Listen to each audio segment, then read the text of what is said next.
अब इस प्रकार मालिक ने उनका उद्धार किया। और वो 64 लाख जो गुरुद्रोही हो गए वो तो गए काम तय। गुरुद्रोही हुआ था कमाल नाम का वो लड़का जो मुर्दा किया था जिंदा, उसकी तो फिर बहुत दुर्गति हुई।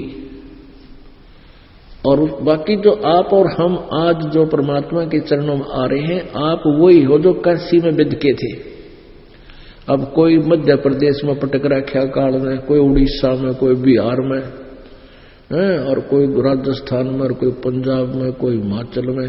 अब परमात्मा है कितने दयालु है दाता। अब क्या करते हैं मालिक, जैसे कोयल होती है, कोयल अपने अंडे अलग से नहीं उत्पन्न करती, कोई घोंसला बनाकर अलग से व्यवस्था नहीं करती, क्योंकि वो काग उसके अंडों को खा जाते हैं। तो वो क्या करती है कि जब मादा कौवी ने कहीं अंडे दे रखे हों, अंडे उत्पन्न कर रखे हों, तो वो भी कोयल जो है उसके, जब वो कभी बाहर गई हुई हो, मादा कभी अपना कोई चुग्गा आहार करने के लिए, पीछे से उस मादा कौवे के उस आलने में, घोंसले में अपने अंडे उत्पन्न कर देती है। पहले 2 उसके होते हैं कौवे के, 2 कोयल के, पर वह पहचान नहीं पाती कौवी। तो आकर के वो मादा कौवा उन चारों को ही से लेता है, उन चारों को ही परिपक्व कर देता है, चारों में बच्चे निकाल देता है।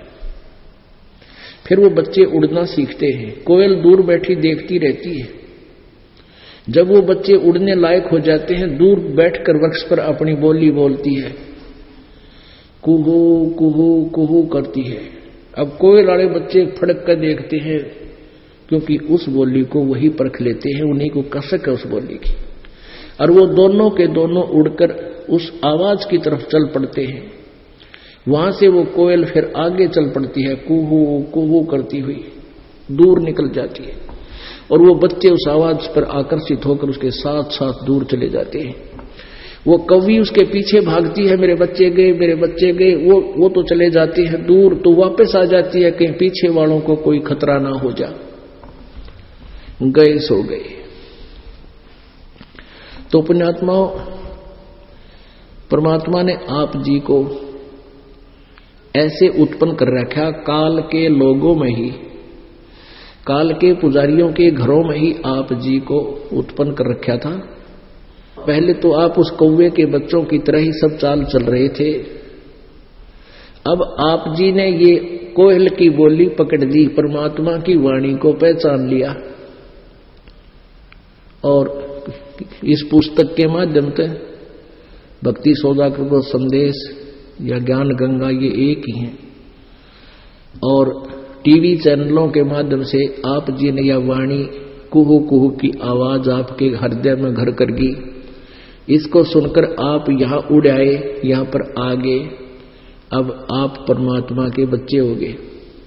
तो ऐसे ही इस परमात्मा ने अपनी प्यारी आत्माओं को पार करने के लिए कितनी व्यवस्था करनी पड़ती है। अब क्या बताते हैं, जो जन मेरी शरण है ताका हूं मैं दासे, गेल गेल लाग्या फेरूं जब तक धरती आकाशे।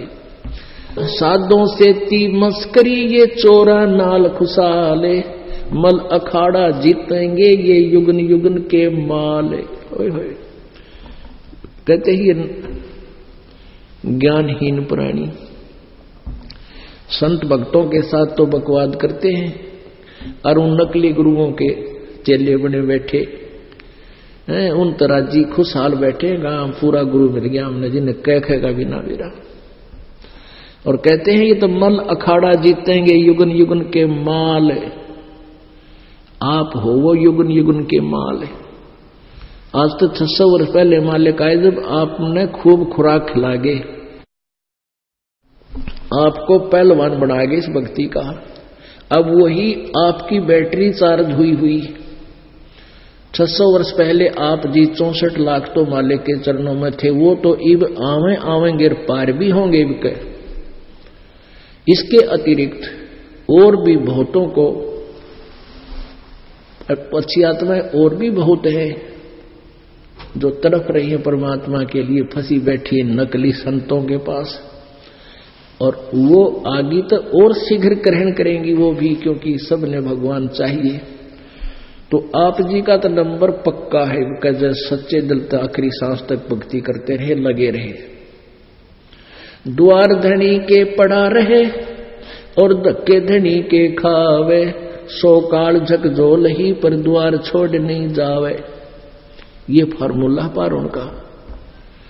छोटी मोटी आपदाएं भी आप पर आती नजर आवे तो भगवान के इस स्थान को नहीं छोड़े, इस नाम न नहीं छोड़े, चाहे कितने झटके पटके काल के लगते दिखे।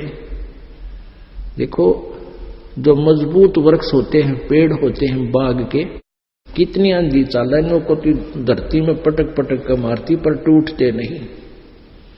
अब पीछे इस दास के साथ यही हुआ था। इन झूठे नकली आचार्यों ने जनता को भ्रमित किया और सरकार को भ्रमित करके ऐसा तूफान छोड़ दिया कि ये सब नष्ट हो जाएंगे। लेकिन इतने मजबूत पेड़ बना दिए थे, अपने बच्चों को इतना ज्ञान दे रखा था उस दास ने, एक भी नहीं टूटा, टस से मस नहीं हुए। उससे ज्यादा उभर के आए हैं परमात्मा के बच्चे। इस प्रकार पुण्यात्माओं, जैसी लीलाएं परमात्मा कबीर जी के साथ 600 वर्ष पहले उन जालिमों ने की थी, आज उसी की आवर्ती हुई है क्रोथा कांड। पर चिंता ना करो, परमात्मा अपना काम कर रहा है और वो नकली अपना काम करते आए, उनकी दाल गला नहीं करती।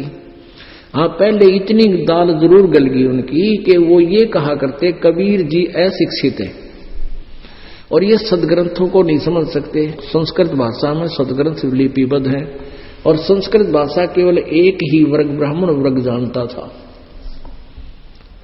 और ये कहते थे जो ब्राह्मण गुरु पंडित मंडलेश्वर ऋषि महर्षि जो ज्ञान देते ये सही है, क्योंकि इन्होंने वेदों गीता और पुराणों को पढ़ करके ये ज्ञान दिया है। आज वही वेद, पवित्र श्रीमद् भगवत गीता, पवित्र पुराण आज परमात्मा की 600 वर्ष बोली उस अमृतवाणी का समर्थन दे रहे हैं। तो अब आप आसानी से परमात्मा को पहचान पाओगे।